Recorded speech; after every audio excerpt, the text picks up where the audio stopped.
Hey everybody, welcome back to the channel. In this video, I'm going to show you how I color grade my DJI Osmo Pocket 3 footage using a film emulation plugin called Dehancer. The film profiles and film prints do most of the heavy lifting for you, and it supports a ton of different camera brands. So if you ever shoot on other cameras, as long as it's supported, then you can use the plugin with other camera footage as well. And you can use my promo code Victor to get 10% off of your purchase. Before filming, you'll want to make sure that your color profile is set to D-Log-M. Set your white balance to manual. I keep mine at 5600 Kelvin when I'm shooting outdoors from sunrise to sunset. And if you are shooting in auto exposure, I would stay between -0.3 and -0.7 EV. All right, so now let's get into it. All right, so we're in DaVinci Resolve and I have the clip that I want to color grade right here. So we're going to go into the color tab on the bottom. First thing I'm going to do is press Option S 2 times. Then I'm going to go into the Effects tab. I'm going to scroll all the way down where I have Dehancer Pro. I'm going to drag and drop it to the third node.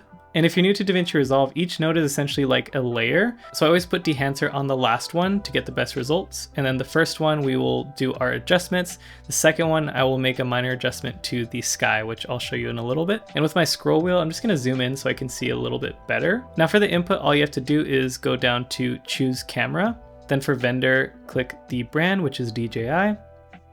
Next, I'm going to click the Osmo Pocket 3.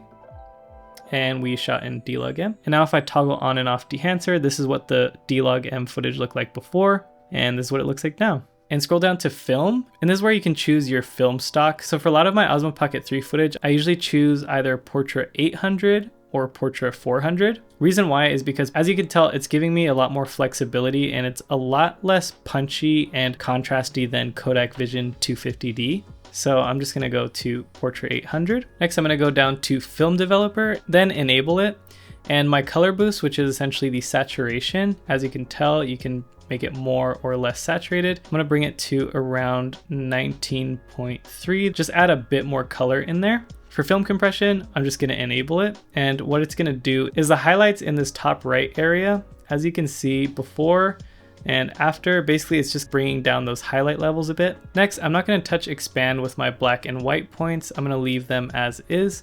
And I'm gonna scroll down to print, and you have a few different options: Cineon Film Log, Fujifilm 3513, Kodak 2383, and then Kodak Endura Glossy Paper.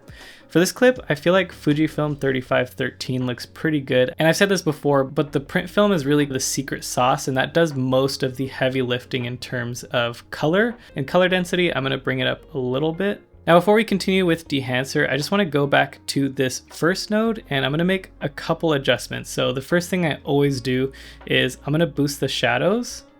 That way you can see a little bit of the detail in the shadows, and I'm gonna boost it to 6150. That looks pretty good to me. If you click Command Z, you can undo something you just did. And then if you hold Shift Command Z, you can redo that. So this is before I lifted my shadows, and this is after I lifted my shadows.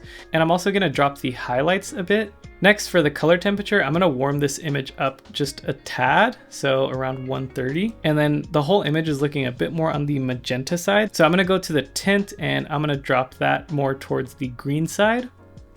-24, that looks good. And this whole image still looks very cool, which there's a lot of shadows in this image. So what I'm gonna do is go to the lift, which controls the shadows, and I'm gonna click this dot in the center, drag it to the left towards the yellow to make it a little bit warmer. And I'm gonna bring it up a tad to add some red in there. And that actually makes a huge difference already. So here's before, here's after. There we go. Now that we're done with our adjustments, we're gonna go back to node 3, which is Dehancer. I'm gonna scroll down to where it says color head, and then I'm going to enable it.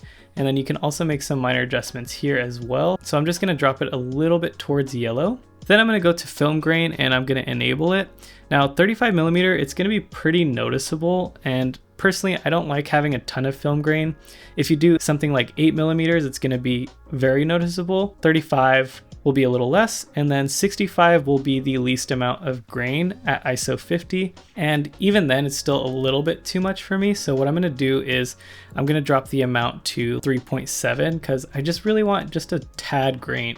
Next, we're gonna go to halation, which I'm gonna zoom in so that way you can really see what halation does. But once you enable it, as you can tell, if you look at all the neon lights, it's going to create this warm glow around all of my highlights, which actually looks really nice and gives it that vintage kind of look. And again, 8mm, you can go super heavy on the halation, but for this scene, I feel like 35mm is perfect. Next, I'm going to enable bloom, which is similar, but instead of a warm glow, it just creates a neutral glow around all of your highlights and all of your brightest parts of your image. So here's before and here's after. So it actually looks cool and continues to add that vintage look. And then for quality, I just leave it at normal fast and I haven't had any issues. So we're done with Dehancer, and then one final touch I'm gonna make is I'm gonna go back to node 2, and what I'm gonna do is I'm gonna click this little dropper icon right here, and I'm going to click the skyline, click this little highlight icon, so that way you can see what parts you're highlighting. And then I'm just gonna adjust these sliders on the bottom to include the skyline, toggle off the highlight key, and all I'm gonna do is warm up the skyline just a tad. And then for the tint, I'm gonna drop it to slightly be a little bit more on the green side. Here's before and here's after. And now we got a nice, beautiful color graded shot. All right, everyone, so that is how I color grade my DJI Osmo Pocket 3 footage. And if you do have any questions, feel free to let me know in the comments down below. And I have videos coming out every Tuesday and Friday, so be sure to like and subscribe, and I'll see you in the next one. Peace.